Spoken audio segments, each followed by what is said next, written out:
Imagine this scenario. You're sitting with your loved one, reminiscing about a very special time in your life, and your loved one struggles to recall an important part of the story that used to bring them so much joy. Is this simply a mere slip of memory, or is it something more? Today, we're going to unravel the mystery and learn the difference between memory loss and cognitive impairment. I'm Dr. Regina Koepp. I'm a board-certified clinical psychologist, and I specialize with older adults and their families. Whether you're an individual helping an older loved one to navigate the challenges that often come with aging, or a professional working with more older adults, you're in the right place. All right, what is the difference between memory loss and cognitive impairment? When it comes to aging, words like memory loss and cognitive impairment are often used interchangeably. This can lead to a lot of confusion for the people who are experiencing the memory loss or cognitive impairment, for their caregivers, and for professionals. And this is why it's really important to differentiate the difference between memory loss and cognitive impairment, because it has important implications for treatment and care. So let's dive in. Memory loss and cognitive impairment are related, but they're not the same. Memory loss refers specifically to difficulty recalling information that is stored in the brain, like recalling memories or events, or important family stories, or recipes. Cognitive impairment, on the other hand, includes a wide range of cognitive processes that happen in the brain. It can include memory, but it doesn't stop at memory. So it can include how quickly we process information, how we solve problems, our judgment in solving complex problems or making decisions, problem solving, attention, and language skills. So as you can see, cognitive impairment covers so many areas of how our brain functions, where memory loss is just focused on memory and recalling certain events, or difficulty recalling certain events. What's tricky is that memory is a critical component of cognitive functioning.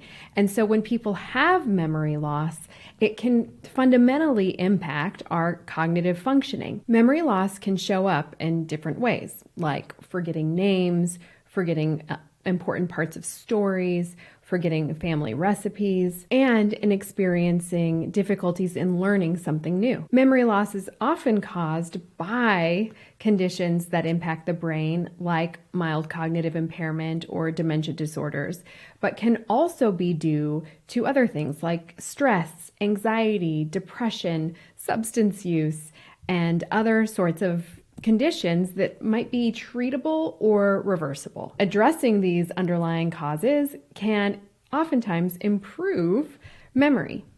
The same can be said for cognitive impairment. So I don't know about you, but when I don't get a good night's sleep, I have trouble sometimes coming up with the word quickly that I want to say. It's not that I can't remember the word, it's that the word's not coming quickly enough. Whereas when I get a good night's sleep, my brain is firing more rapidly. Cognitive impairment encompasses a broader range of functions that our brain is responsible for, like problem solving and decision making, how quickly we process information, our judgment, attention, language and spatial orientation, and memory.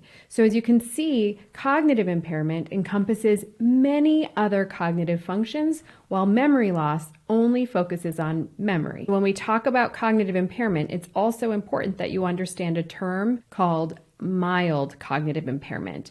And often cognitive impairment and mild cognitive impairment are used interchangeably as well.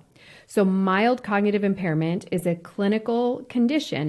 It's a diagnosed condition in which a person is experiencing some impairment in their cognitive functioning, like I mentioned before, how quickly they process information, problem solving, remembering, and so on, but not at the level that it's interfering with day-to-day functioning. Person can still typically live alone, manage their affairs, drive a car, and so on. It's noteworthy that about 12 to 18% of people 60 years old and older are living with mild cognitive impairment.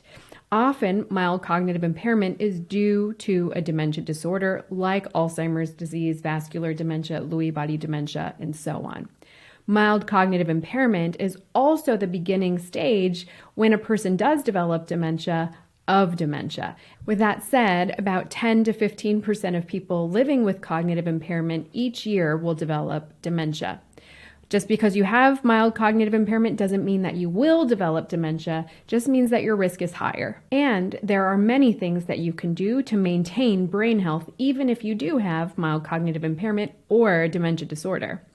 What's also important to know is that more than 40% of Americans who are older adults worry that they're going to develop cognitive impairment or dementia, and I get it, it's a scary thing.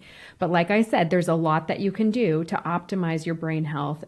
So while a lot of people are afraid of cognitive impairment and dementia, it's estimated that 80% of Americans do not have a good understanding of dementia disorders, mild cognitive impairment, and so on. And so I'm so glad you're here, listening and learning. Join me next time, and I'll be talking about the common causes of cognitive impairment in older adults. I'll see you right here. And if you're a professional working with older adults, I have a great resource for you all about navigating memory loss and cognitive impairment in your clinic. So download that guide and you'll get free training and resources on navigating cognitive impairment when it presents in your clinic. I'll see you next time.